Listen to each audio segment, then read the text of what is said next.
저희가 어렸을 적에 자주 읽었던 동화책들의 특징 중에 하나가 모든 동화책들이 그렇지만 동화책은 권선징악이죠. 그래서 우리가 그 책을 읽은 후에 착하게 살아야 되겠다, 악하게 살면 안 되겠다라는 것들을 깨닫게 되고, 또 한 가지의 특징은 해피엔딩이다라는 것입니다. 이야기들을 쭉 읽어보면 동서를 막론하고 이 남녀 주인공들이 자신들 앞에 놓인 인생의 장애물들을 극복하고 무찔러서 최종적으로 어떻게 됩니까? 이 두 사람이 서로 사랑해서 결혼하는 것으로 이야기가 막을 내리죠. 그러면서 이 이야기의 완벽한 결말을 드러내는 표현이 있습니다. 아주 진부한 표현인데 우리가 너무나 잘 아는 것이죠. 그 둘이 결혼해서 행복하게 오래오래 살았다라는 것으로 항상 대부분의 이야기가 끝을 맺는다라는 것입니다. 사실은 이 한 구절, 이 두 남녀 주인공이 결혼해서 오래오래 행복하게 살았다는 이 한 구절 때문에 우리들은 이 이후로 그들의 삶을 우리가 들여다보지는 않았지만 분명히 두 사람은 그 삶이 행복했을 것이다 라는 것을 믿어 의심치 않는다라는 것입니다. 그러나 모든 남녀가 그렇죠. 다 사랑해서 결혼을 해서 실제로 살아보니까 그 행복하게 오래오래 사라지던가요? 이건 동화 속의 이야기고 우리가 실제로 살고 있는 이 땅의 삶이라는 것은 우리가 오랫동안 오래오래 행복하게 산다는 것이 불가능하다는 것을 우리는 잘 알고 있습니다. 또 이 동화책에 말하는 것처럼 오래오랫동안 행복하게 살았다는 그 오래라는 단어가 우리가 생각하는 것보다 굉장히 짧은 기간이라는 것을 우리도 또한 알 수 있다는 것입니다. 그런데 바로 사사기의 결론이 그렇다라는 것이죠. 여러분, 이스라엘 백성이 하나님께 범죄하면 하나님은 이방인을 통하여 그들을 압제하십니다. 그런데 그 압제가 힘들어서 그들이 또 하나님께 부르짖으면 하나님께서는 사사를 보내서 그들을 구원하시죠. 그 과정 가운데에서 이스라엘 백성들을 향한 하나님의 사랑들이 드러나게 되고, 또 그 이방인의 압제로부터 벗어나서 하나님 사이에서, 그 이스라엘 백성 사이에 내 말에 불순종하는 너희들을 보기 싫어서 내가 이방인을 통해 너희들에게 버릇을 좀 고쳐야 되겠다라고 하셨던 그 하나님이 그들을 사사를 통해 구원하신 그 과정들을 통해서 온전히 당신의 자녀들을 향한 그 사랑들을 보여주시고, 또 내가 부르짖으니까 하나님께서 우리를 구원해 주시네 라고 하는 그 상황 속에서 또 하나님을 향한 그 자녀들의 사랑 또한 회복이 되더라라는 것입니다. 그런데 이렇게 회복되어진 하나님과 그 백성들 사이의 사랑의 관계가 오래오랫동안 행복하게 잘 사는 것이 아니라 그 행복하고 평안한 기간이 고작 40에서 80년 사이였다라는 것입니다. 그래서 오늘 저희가 마지막 읽었었던 기도원의 치세에도 40년간 평안하였다라고 되어 있고, 그 앞에 등장했었던 온니엘의 경우에도 40년, 에웃의 경우에는 80년, 드보라 바락의 경우에도 40년, 또 다른 사사들은 기간이 밝혀지지 않은 경우들도 있죠. 결국 이 사사들이 살아있어 있는 동안에는 하나님과의 관계가 평안했으나 그 사사들이 죽음과 동시에 하나님과 그 백성들 사이에 있었던 평안함의 관계도 끝나버리게 되었다라는 것입니다. 여러분, 그렇기 때문에 몇십 년간 그들이 평안했다라는 이 기간은요, 두 가지 의미를 저에게 동시에 알려주고 있습니다. 하나는 뭐냐면 이 기간이 인간들이 얼마나 나약하고 변덕스러운 존재인가 하는 것을 나타내는 것입니다. 아무리 사랑한다라고 말하고 하나님의 은혜가 불같이 뜨겁다라고 말을 해도 두세 배를 넘기지 못한다라는 것입니다. 그러나 동시에 이 기간만큼 평안했다라는 그 언급은 우리에게 무엇을 말해주고 계시냐면 하나님께서 그 백성들이 압제받고 있는 그 상황으로부터 완벽하게 그들을 구원하시겠다는 하나님의 계획이 완료되었다라는 사실을 우리에게 공식적으로 보여주는 사인이 몇십 년간 이스라엘이 평안했다라는 것입니다. 그러니 흐지부지 일이 끝나는 것이 아니라 어떠한 민족으로부터 압제받고 있는 이스라엘 백성들을 구원하시고자 하는 하나님의 계획이 완료되었다라는 것을 나타내는 숫자가 또한 이스라엘이 평안했다라는 그 숫자이기도 하다라는 것입니다. 그러므로 오늘 이 사사 기드온의 이야기도 공식적으로는 미디안의 두 왕을 잡아서 죽이는 것으로 결론이 났어야 합니다. 그런데 이 기드온의 이야기는 그 전에 있었던 사사들과는 전혀 다르게 그 두 왕을 잡아서 죽이는 것으로 이야기가 결말에 도달하는 것이 아니라 또 다른 사건으로 진행이 되어서 간다는 것이죠. 또 다른 갈등을 일으키고 있는데 그 갈등의 주인공이 누구냐면 다름 아닌 사사 기드온이었다는 것입니다. 자, 오늘 저희가 읽었던 내용을 보면 이 미디안의 두 왕을 잡은 기드온이 그들을 그 자리에서 죽이지 않고 그들을 향해서 신문을 합니다. 그 신문의 내용이 뭐냐면, 야, 너희 다볼에서 사람들을 죽인 적이 있지. 그 다볼에서 너희가 죽였던 사람들을 기억하느냐?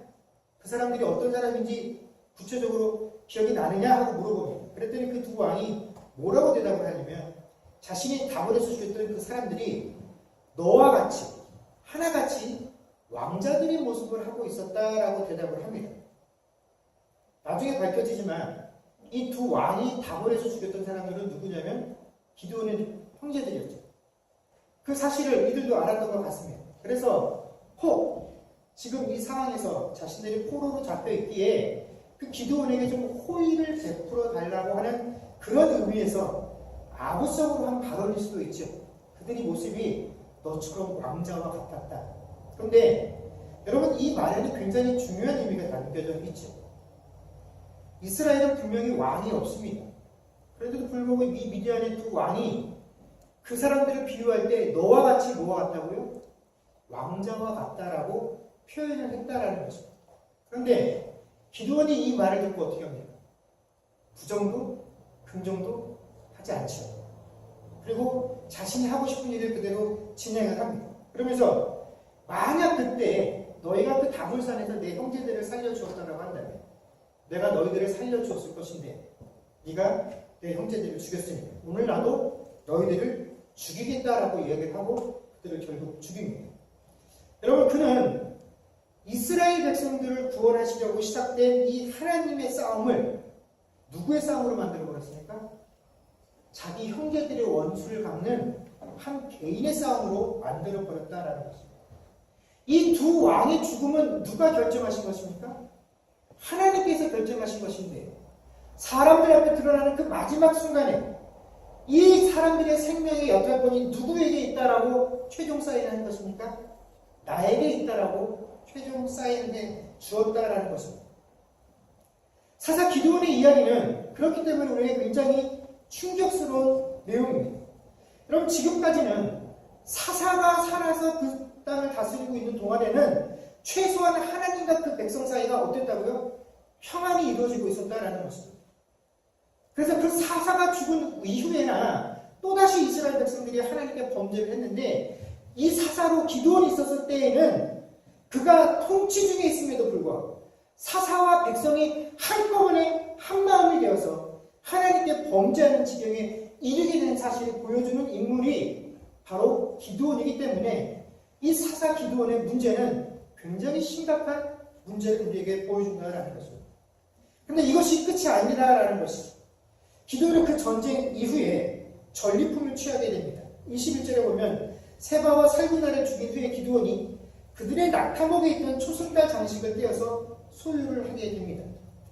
이 장식물을 소유하는 게 무슨 그런 큰 대수냐 싶을 수도 있으나 우리가 26절에 기드온이 백성들에게 나를 위해서 요청한 금 귀고리를 요청을 했을 때 백성들이 자신이 소유하고 있었던 금 귀고리를 바치면서 그것 외에 또 기드온에게 바쳐서 기드온이 소유하게 된 몇 가지를 소개를 하고 있습니다.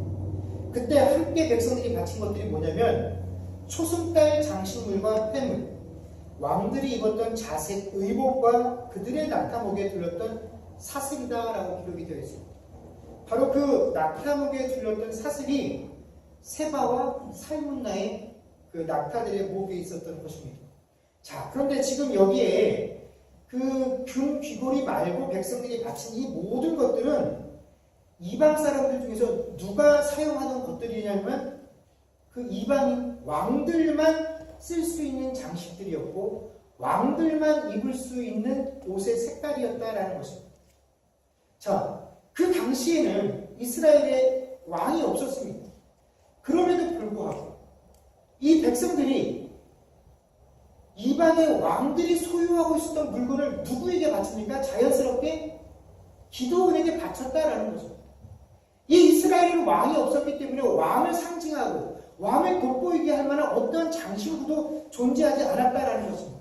그들이 보고 있었던 왕을 나타내는 진표는 다 이방인들의 왕이 소유하고 있었던 것들이죠. 그러니 그것들을 드림으로 이미 백성들이 뭐라고 한 겁니까? 당신은 우리에게 왕과 같은 존재였다라고 이야기한 것이고, 그것들을 거절하지 않고 그대로 받아들인 기도는 뭡니까? 말은 하지 않았지만 뭡니까? 자기 스스로도 이미 백성들이 그렇게 하고 있다는 것을 인정한 것이다라는 것이죠. 그래서 22절에 보면 그때의 이스라엘 백성들이 기드온에게 이르러 당신이 우리를 미디안의 손에서 구원하였으니 당신과 당신의 아들들과 당신의 손자가 우리를 다스리라고 제안한 그때라는 것은 그냥 기드온은 아무런 마음도 없었고 바라는 바도 없었는데 그냥 백성들이 와서 일방적으로 기드온에게 우리의 왕이 되어서 우리를 다스려 주십시오 하고 꺼낸 이야기가 아니라 그들이 곰곰이 기드온이 하고 있는 행동을 바라보니까 왕이라는 단어만 쓰지 않았을 뿐이지 뭐처럼 행동하고 있더라는 것입니까? 왕처럼 행동하고 있더라는 것입니다. 그러니 야 어차피 이렇게 된 바에야 그냥 가서 시원하게 우리를 다스려 주십시오라고 얘기를 하자. 기드온의 행동을 보고 난 이후에 백성들의 반응이 우리를 다스려 주십시오라고 한 것이었지, 기드온이 아무런 마음이 없었는데 아무런 여지도 나타내지 않았는데 그 기드온의 행적이 너무 고마워서 백성들이 달려가는 반응이 아니었다는 것입니다. 여러분, 앞서 존재했었던 사사들은 그들이 다스리고 있었던 기간 동안 그것이 몇십 년이 되었던 평안하다라는 의미가 기록되어졌던 것은 결코 그 인간 사사의 지도력이 뛰어나거나 혹은 그가 의롭게 그 백성들을 다스렸기 때문에 그 땅에 평안이 임했다라는 의미가 아니라, 평안이 임했다라는 의미는 최소한 그 기간만큼은 그 땅에 존재했었던 이스라엘 백성들이 우리를 구원하신 이도 여호와 하나님 한 분뿐이요, 우리를 다스리는 이도 여호와 하나님 한 분뿐이요, 우리의 삶을 주관하시는 이도 오직 여호와 하나님 한 분뿐이시다라는 그 사실을 분명하게 각인하고 있었던 그 시절이 하나님과 그 백성 사이에 평안함을 나타내는 시절이었다라는 것입니다. 그런데 이 백성도, 이 사사도 살아생전에 그들이 하나님 아닌 인간 사사를 우리의 왕이 되어서 우리를 다스려 달라라고 이야기를 하고, 또 그러한 여지를 이스라엘 백성들에게 보여줬다라는 것 자체가 기드온은 사사로서의 그 임무를 실패했다라는 것을 보여줍니다. 여러분, 사사는요 결코 전쟁을 승리로 이끌어가는 그런 존재가 아닙니다. 사사는 그 백성들이 오직 하나님 한 분만을 바라보고 우리를 구원하고 다스릴 유일하신 이는 하나님이시다라는 사실들을 보여주고 증거하는 존재가 사사인 것이지, 전쟁에서 이길 수 있도록 지도력을 발휘하는 자가 결코 사사가 아니다라는 것입니다. 이처럼 왕이 되고 싶은 기드온의 본심이 온전히 드러나게 된 것은 백성들이 자신을 찾아와서 다스려달라는 그 제안에 대해서 입으로는 그가 아니야, 나는 너희들을 다스리지 않을 것이다, 오직 하나님께서 너희들을 다스릴 것이다 라고 말을 했음에도 불구하고 정작 행동은 어떻게 했습니까? 그런데 내가 너희들에게 한 가지 요청하라. 어떻게? 금 귀고리를 나에게 달라라고 요구를 한 것입니다. 이 백성들에게 무언가를 요구한 행동 자체가 뭡니까? 이것은 이방인들이 그 백성들을 향해 세금을 걷는 행위와 똑같은 것이죠. 그 이전까지 어떠한 백성의 지도자들도 이런 행동을 한 적이 없었다라는 거죠. 이미 그의 말과 그의 행동이 다름을 통해서 그는 스스로 입술로는 아니야 하나님께서 다스려, 그러나 이미 마음으로는 왕이 된 것과 진배 없었다라는 것이죠. 이렇게 해서 걷어들인 그 금 귀고리들을 통해서 기드온은 에봇을 만들었습니다. 여러분, 이 에봇이라는 것은 이미 다들 잘 아시겠지만 대제사장이 그 의복 위에 입는 일종의 흉패지요. 조끼와 같은 것인데 그 에봇 가운데 흉패를 달고 있습니다. 그 에봇이 중요한 이유는 바로 그 흉패 때문에 그런 것인데, 그 흉패 안에 우림과 둠룸이라고 하는 그것이 뭐 정확하게 무엇이었는지는 무슨 제도를 만들었는지 우리가 잘 알 수가 없고 또 이 우림과 둠밈이 어떠한 반응을 하고 기능을 해서 우리가 하나님 뜻을 알았는지는 알 수 없으나 성경이 이야기하기를 이 우림과 둠밈을 통해서 하나님의 뜻을 물었다라고 기록이 되어 있습니다. 대표적인 사건이 사무엘상 23장 8절에서 9절을 보면 그일라를 구하는 다윗이 그 사울왕이 자신을 잡으러 온다라는 이야기를 듣고 어떻게 합니까? 그 우림과 둠밈을 가져다가 제사장에게 하나님께 물어보라고 하죠. 정말로 사울이 우리를 잡으러 오겠으니까 우리는 어떻게 해야 되겠습니까? 라고 물을 때 하나님께서 사울이 오니까 빨리 이곳을 벗어나라 라는 그 응답을 듣고 다윗이 그일라를 떠나게 된 사건 속에도 이 우림과 둠밈이 등장을 하게 되어집니다.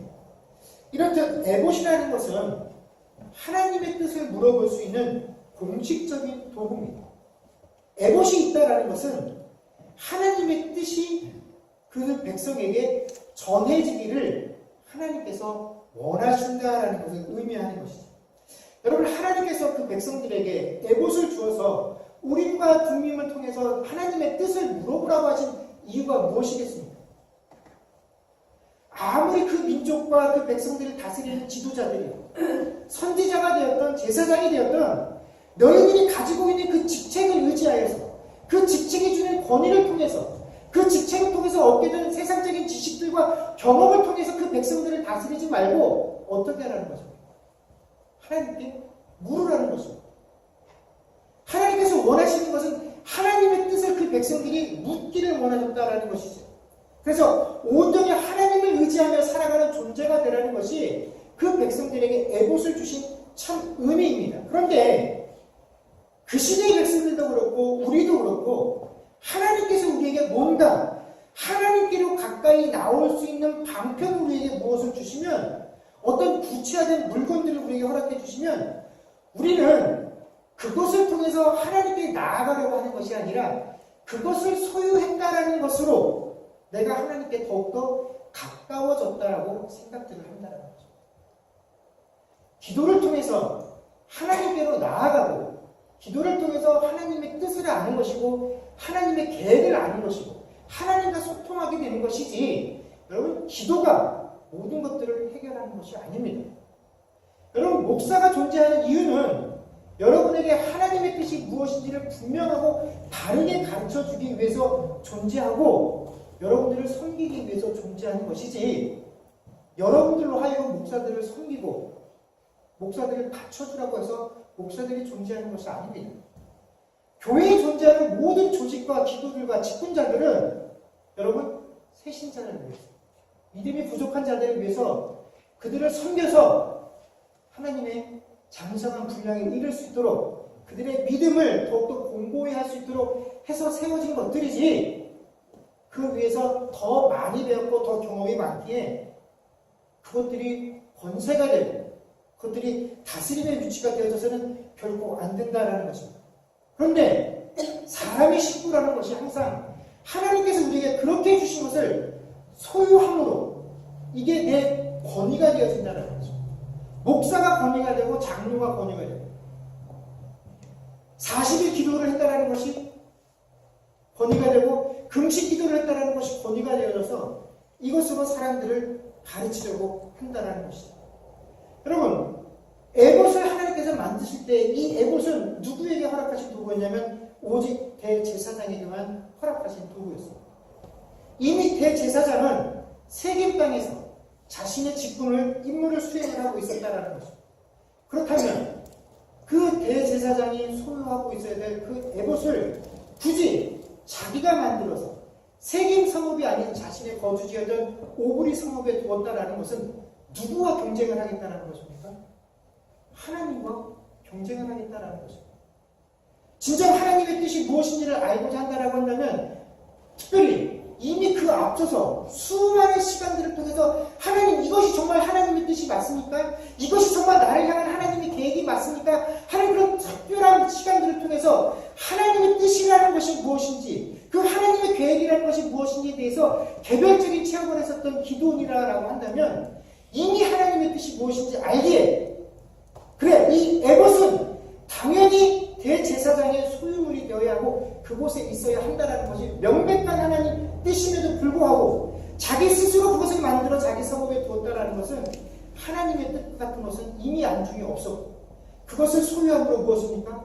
하나님이 직접 세운 세겜 땅의 제사장과 내가 이 일들을 통해서 얻은 이 백성들의 존경심 이것들을 가지고 과연 이 백성들이 하나님의 뜻에 순종하고 하나님께 나아갈 것인지 내 권위에 순종해서 내게 자문하러 나오는 것인지 이것들을 한번 지켜보겠다는 것이 그 기드온의 마음이었다는 것입니다.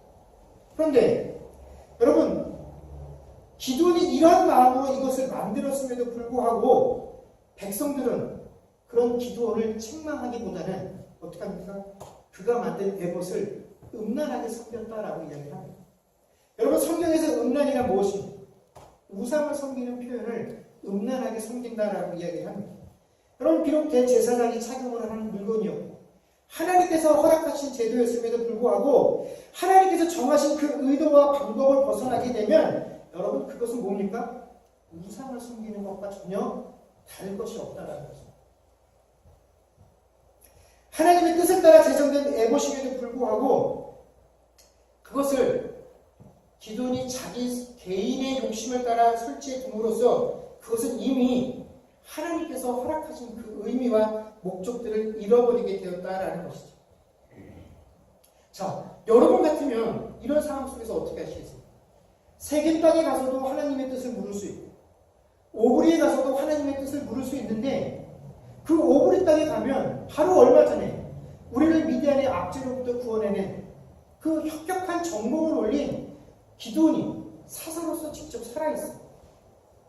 어느 쪽에 가서도 하나님의 뜻을 알 수 있다고 한다면 기왕지사 사람으로서의 권위도 있는 그곳에 가서 그 사람도 만나고 그 사람의 의견도 듣고 싶은 것 이것이 사람들의 일반적인 마음이다라는 것입니다. 이렇게 기드온은 하나님께서 너희들을 다스릴 것이다 라고 말을 했음에도 불구하고 자기 스스로가 이미 백성들을 자신의 영향력에 두기를 원했다라는 것이죠. 명목상으로는 하나님의 뜻을 묻는다라고 하지만 이미 하나님의 뜻을 묻고자 하는 마음이 그에게는 없었다라는 것입니다. 그런데 정말 이렇게 말도 안 되는 일들에 백성들이 동참을 하더라라는 것입니다. 어째서 이런 일들이 가능하게 되느냐? 딱 한 가지 이유 때문입니다. 기드온이 성공을 했기 때문입니다. 그 미디안 백성들을 무찌르는 그 일에 성공을 해서 아주 힘겨운 목표를 그가 무난하게 달성을 했기 때문에 이런 배신이 이러한 변질이 가능했고 백성들이 그것을 묵인해주게 되었다라는 것입니다. 여러분 사람들은 이 세상을 살아가면서 저마다 자기가 설정해 놓은 성공의 대상들이 있습니다. 그리고 그 성공들을 이루고자 하는 분명한 욕구들이 누구에게나 다 있다라는 것이죠. 우리 젊은이들에게는 진학하고 취업하고 싶은 또 세상에서 출세하고 싶은 그런 욕구들이 있다라는 것입니다. 우리도 그것을 인정해 줍니다. 다 같이 진학을 했다라고 똑같은 것이 아니라 그 진학한 대학교에도 우리가 밸류를 붙여주고 똑같은 직장 생활을 한다고 다 칭찬해 주는 것이 아니라 회사에 따라서 등급을 매겨주는 것이 세상의 인심이고 판단의 기준이다라는 것입니다. 또 그것을 다 가졌어도 내가 좋은 배우자를 만나서 그들과 결혼해서 행복하게 살고 싶은 그런 욕구와 바람들이 있다라는 것입니다. 그건 부모들에게도 마찬가지죠. 부모들이 똑같이 자식들을 키웠는데 나도 내 자식을 똑같은 열정과 똑같이 힘을 들여서 뒷바라지 했는데 어느 집 자식은 좋은 데 가고 내 자식은 좀 더 떨어지는 데 가면 어떻게 됩니까? 괜히 주눅이 드는 것이 부모들의 마음이다라는 것입니다. 결혼해서 사는데 내 자녀가 더 좋은 데 시집가고 장가가면 내가 한 것이 아닌데도 불구하고 어깨에 힘이 들어가는 것이 부모의 마음이다라는 것입니다. 목사들은 어떻습니까? 목회를 잘했다라는 평가를 듣고 싶어하는 강력한 욕구들이 있다라는 것입니다.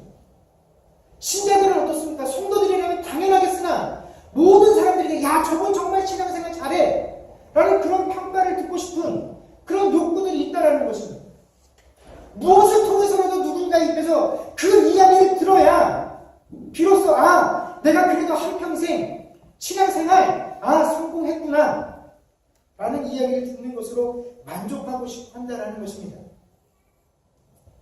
그 대상이 지극히 세상적인 것이었든 혹은 신앙적인 것들 상관없이 사람들은 내가 얻고자 하는 그 성공의 대상 가운데 그 목표들을 이루어내면 여러분 한결같은 결론에 도달을 하게 됩니다. 맨 처음에는 다 같이 한 입술로 아유 하나님께서 은혜를 베풀어 주셨죠. 다 하나님께서 하신 것입니다. 그러나 시간이 지나면 지날수록 그의 마음속에 남는 것은 하나님이요 하나님께서 베풀어 주신 은혜가 아니라 하면 할 수 있어. 내가 마음 먹고 계획하고 의지를 가지고 있으면 커버 되잖아. 라고 하는 마음만 우리 안에 남게 된다는 것입니다. 그래서 아이러니하게도 여러분 사람들은 실패를 했을 때보다 성공했을 때 훨씬 더 그 성공의 대상에 내가 쟁취한 그 대상에 노예가 될 확률이 높다는 것입니다. 우리는 신자로서 의뢰의 사람들 앞에서 하나님께서 다 하셨죠. 하나님께서 베풀어 주신 은혜다라고 이야기합니다. 여러분 그러나 조금만 더 세밀하게 그 이야기에 대해서 이야기하면 하나님은 은혜가 안 없습니다. 내가 어떻게 준비하고 어떻게 열심히 하려고 하는 것들에 더 큰 시간들을 할애하죠. 듣는 사람들도 마찬가지입니다. 하나님께서 해주셨어라는 그 말에 도무지 만족을 하지 못합니다. 그러지 말고 어떻게 했는지 좀 자세히 가르쳐달라고. 왜요? 하나님이 해주셨다라는 것은 막연하거든요. 뜬구름 잡는 소리인 것 같거든요. 그러나 그 사람이 그렇게 한 일은 나도 할 수 있을 것 같기 때문에 우리는 하나님께서 해주셨다는 그 말을 사실 믿지 않습니다. 크리스천들이. 그래서 자꾸 어떻게 해요? 네가 어떻게 했는지 당신이 어떻게 했는지 그 이야기를 우리에게 들려달라고 하고 그 이야기에 귀를 기울인다라는 것입니다. 그것이 훨씬 확실하다고 여기기 때문입니다. 그렇죠? 여러분 기드온이 죄악임에도 분명하고 그가 백성들의 마음을 취하기 위해서 에봇을 만들었을 때 당연히 하나님의 법을 알고 있는 백성들이라고 한다면 어떻게 그런 일에 동조하고 따라갈까 싶은가? 그럼에도 불구하고 그 이스라엘 백성들이 음란하게 그 에봇을 섬길 수 있었던 것은 기드온에게 그 일에 성공을 했기 때문에 그렇다. 하나님이 해주셨다는 일에 신뢰가 가지 않는데 그가 이루어놓은 업적을 보니까 신뢰가 갔기 때문에 그에게 몰려들고 그의 이야기에 관심을 가지게 된다는 것입니다. 여러분 그러나 바로 그때 사람들이 내가 이런 것들에 관심을 보이고 내가 하는 이야기에 귀를 기울인 그때에 나도 모르게 내 스스로 내 삶의 왕이 되고자 하는 욕구들이 드러나게 되고 그것을 사단이 눈치채고 어떻게 합니까? 사람들의 칭찬, 사람들의 관심을 통해서 내 스스로의 올무가 되게 만든다라는 것입니다. 그래서 하나님을 대신하여 자기 자신을 음란하게 스스로 섬기게 된다는 것입니다. 내게 이루어진 모든 것들을 통하여 그 사람들이 하나님을 바라봐야 되는데 하나님을 보지 못하고 그 대상을 향해서 어떻게 그렇게 됐어요? 나는 정말 이유를 모르겠어요. 하나님께서 하셨어요. 그렇게 하지 못하는 것이 그도 나도 하나님 앞에 범죄케 만든다는 것입니다. 여러분, 진정 하나님께서 여러분들의 삶의 주인이십니까? 진정 그분께서 여러분들의 삶을 매 순간순간마다 인도하고 계신다라는 사실을 믿으십니까? 기드온도 그렇게 대답했습니다. 내가 하지 않고 하나님께서 하신다. 그러나 그가 정말로 머리로는 분명하게 그렇게 알았을지 모르고 그가 고백했을지 모르나 그러나 그것을 삶 속에서 살아내는 데는 실패했다라는 것입니다.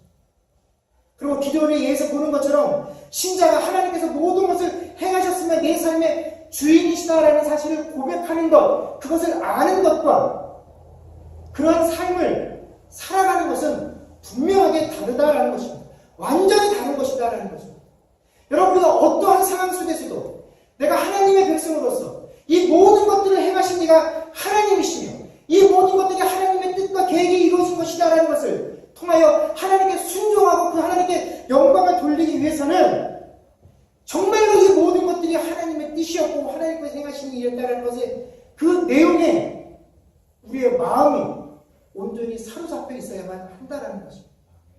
그래야 어떤 상황 속에서도 우리가 흔들리지 않냐고, 스스로 내가 이룬 업적들로 인하여 그것이 내 삶의 올무가 되어지고 음란하게 나 스스로를 섬기는 것이 아니라 하나님께 영광을 돌리는 그 사사로서 부름받은 그 인생들을 바르게 살아가는 모습들이 되어진다라는 것입니다.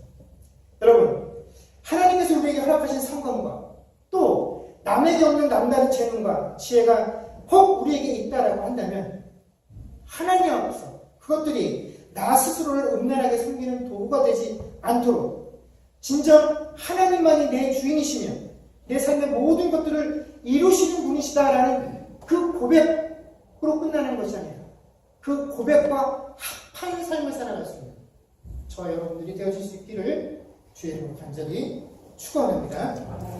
기도하겠습니다.